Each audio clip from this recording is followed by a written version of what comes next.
अभी मैं एक प्रॉब्लम को डिस्कस करूंगा। इस प्रॉब्लम को जेईई मेन 2024 में पूछा गया है। देखिए क्वेश्चन आपका क्या है, कंसीडर अ ब्लॉक। ये देखिए ये हमारा एक ब्लॉक है एंड ट्रॉली, ये हमारा आपका ट्रॉली है। System as shown in figure, यहाँ पे ब्लॉक और ट्रॉली को आपका एक सिस्टम की तरह ट्रीट किया गया है।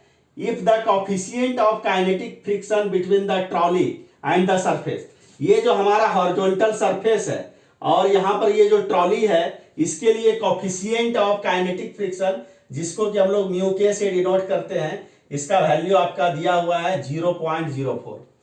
तो the acceleration of the system, system का मतलब यहां पे समझना क्या है, ट्रॉली प्लस ब्लॉक का एक्सेलरेशन आपको बताना है।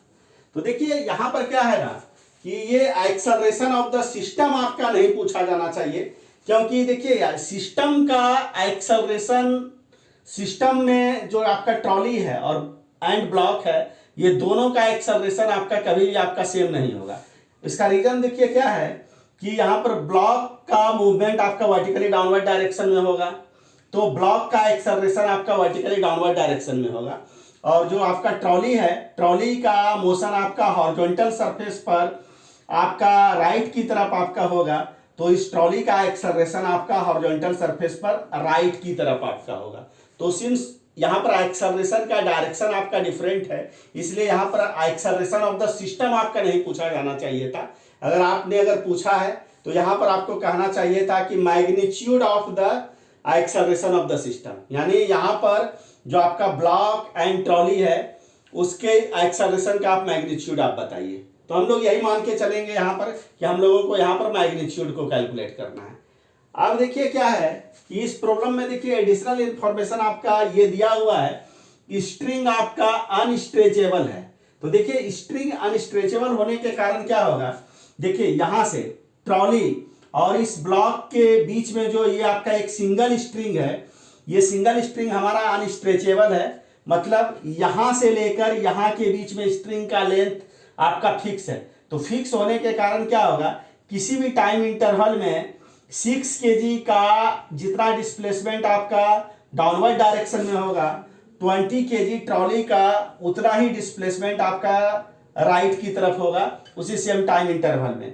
इसका मतलब ये हुआ कि यहाँ पर 6 kg ब्लॉक का डाउनवर्ड डायरेक्शन में जितना एक्सेलरेशन होगा, यानी एक्सेलरेशन का मैग्नीट्यूड, उतना ही एक्सेलरेशन का मैग्नीट्यूड आपका हो जाएगा आपका 20 kg ट्रॉली का राइट की तरफ। तो स्ट्रिंग के अनस्ट्रेचेबल होने के कारण यहाँ पे ट्रॉली एंड ब्लॉक के एक्सेलरेशन का मैग्नीट्यूड आपका इक्वल होगा। अब देखिए क्या है कि अगर पुली आपका मासलेस है, पुली आपका फ्रिक्शनलेस है, साथ ही साथ आपका स्ट्रिंग आपका मासलेस है, यानी स्ट्रिंग को मासलेस होना होगा, पुली को मासलेस होना होगा एंड पुली को फ्रिक्शनलेस होना होगा। तो उस कंडीशन में आपका क्या होगा कि ट्रॉली और ब्लॉक के बीच में जो स्ट्रिंग आपका यूज हुआ है, उस स्ट्रिंग के ईच पॉइंट पर टेंशन का वैल्यू आपका क्या होगा, इक्वल होगा। तो हम लोग स्ट्रिंग में टेंशन को हम लोग T मान लेते हैं। अब यहां पर देखिए क्या है कि ट्रॉली के ऊपर देखिए, तो ट्रॉली आपका किधर मूव करेगा, आपका राइट की तरफ। तो यहां पर इस ट्रॉली के ऊपर इस हॉरिजॉन्टल सरफेस के कारण काइनेटिक फ्रिक्शनल फोर्स, जिसको कि Fk से डिनोट किया गया है, वो किधर आपका एक्ट करेगा, आपका लेफ्ट की तरफ। तो देखिए तो ट्रॉली के ऊपर यहां पर कौन कौन सा फोर्स आपका लगेगा, ट्रॉली जिस स्ट्रिंग से आपका कनेक्टेड है उस स्ट्रिंग के कारण टेंशन फोर्स आपका राइट की तरफ आपका लगेगा। हॉरिजॉन्टल सरफेस के कारण ट्रॉली के ऊपर आपका फ्रिक्शनल फोर्स आपका लेफ्ट की तरफ लगेगा, काइनेटिक फ्रिक्शनल फोर्स। और यहाँ पे देखिए क्या है कि ये जो हॉरिजॉन्टल सरफेस है, उस हॉरिजॉन्टल सरफेस के कारण ट्रॉली के ऊपर आपका नॉर्मल फोर्स आपका वर्टिकली अपवर्ड डायरेक्शन में एक्ट करेगा। और इसके बाद देखिए यहाँ पर क्या है कि जो हमारा आपका ट्रॉली है, ट्रॉली के ऊपर ग्रेविटेशनल फोर्स mg आपका वर्टिकली डाउनवर्ड डायरेक्शन में एक्ट करेगा। ये बराबर आपका कितना क्या हो जाएगा, 20 इंटू जी। इसका मतलब ये आपका क्या हो गया, 20 जी को मल्टीप्लाई, जी का वैल्यू क्या ले लेना है, 10, यानी यहाँ पर कहने का मतलब ये हो गया आपका, ये आपका 200 आपका न्यूटन आपका हो गया। अब देखिए यहाँ पर क्या है कि ट्रॉली का एक्सेलरेशन आपका किधर है, आपका राइट की तरफ है। तो इस एक्सेलरेशन को भी हम लोग यहाँ पे दिखा देते हैं। ये अब देखिए क्या है कि इस ट्रॉली का वर्टिकल डायरेक्शन में कोई भी मूवमेंट आपका नहीं हो रहा है, तो इस ट्रॉली के ऊपर वर्टिकल डायरेक्शन में आपका नेट फोर्स आपका क्या होगा, 0 होगा।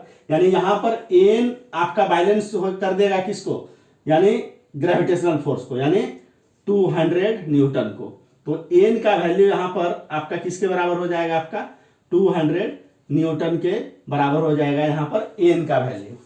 अब देखिए क्या है कि इस ट्रॉली के ऊपर राइट की तरफ आपका नेट फोर्स आपका कितना होगा, टी माइनस एफ के, और net force is equal to हम लोग क्या लिखते हैं, मास टाइम्स एक्सेलरेशन। तो ट्रॉली का मास आपका क्या है, आपका 20 है, और एक्सेलरेशन आपका क्या है, आपका ये है। तो ये आपका क्या हो गया, ये भी आपका एक इक्वेशन हो गया। इस इक्वेशन को और भी हम फर्दर हम सिंप्लीफाई कर लेते हैं। टी एफ के को हम लोग क्या लिखेंगे, म्यू के इंटू एन बराबर आपका क्या हो जाएगा 20a। तो टी माइनस म्यू के जगह पर क्या हो गया 0.04, और एन के जगह पर आपका क्या हो जाएगा 200, ये इक्वल टू क्या हो जाएगा 20a। इसको जब आप सॉल्व करिएगा तो ये आपका क्या हो जाएगा 8 हो जाएगा, यानी t माइनस 8 इक्वल टू क्या हो जाएगा 20a, यानी दिस इज इक्वेशन नंबर आपका 1 हो गया। अब देखिए क्या है, ये जो ब्लॉक है उस ब्लॉक के ऊपर हम लोग नेट यानी फोर्सेस को दिखाते हैं। तो ब्लॉक के ऊपर देखिए gravitational force vertically downward direction में कितना आपका एक्ट करेगा 6 इंटू जी, और 6 इंटू जी मीन्स 6 इंटू 10, यही आपका 60 न्यूटन यहाँ पे आपका दिखाया हुआ है। उसके बाद देखिए इस स्ट्रिंग के कारण आपका टेंशन आपका किधर एक्ट करेगा, आपका वर्टिकली अपवर्ड डायरेक्शन में टी, और इसका एक्सेलरेशन आपका किधर है, आपका वर्टिकली डाउनवर्ड डायरेक्शन में आपका ए है।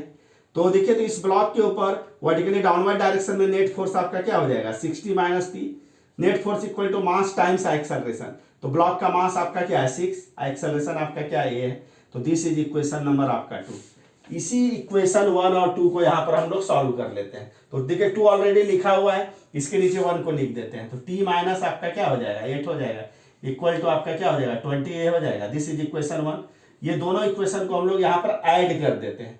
तो देखिए तो माइनस टी और टी कैंसिल आउट हो जाएगा, 60 में 8 को सब्ट्रैक्ट करिएगा तो क्या हो जाएगा 52, और 6a प्लस 20a तो क्या हो जाएगा 26a हो जाएगा। यानी कहने का मतलब यहाँ पे 26a इक्वल टू 52 हो गया। तो a इक्वल टू कितना हो जाएगा 52 डिवाइडेड बाय 26, यानी ये आपका क्या हो गया 2 हो गया। तो ये आपका क्या हो जाएगा 2 मीटर पर सेकेंड स्क्वायर हो जाएगा। तो इसका मतलब यहाँ पर जो एक्सेलरेशन ऑफ द सिस्टम का यहाँ पर जो मैग्नीट्यूड हो जाएगा 2 मीटर पर सेकेंड स्क्वायर। तो करेक्ट ऑप्शन हमारा आपका क्या होगा, आपका डी होगा। तो इस प्रकार से इस क्वेश्चन को मैंने सॉल्व कर दिया। अगर इस क्वेश्चन के सॉल्यूशन को समझने में आपको कहीं भी किसी भी ढंग का अगर डाउट आएगा तो आप कमेंट आप जरूर कीजिएगा।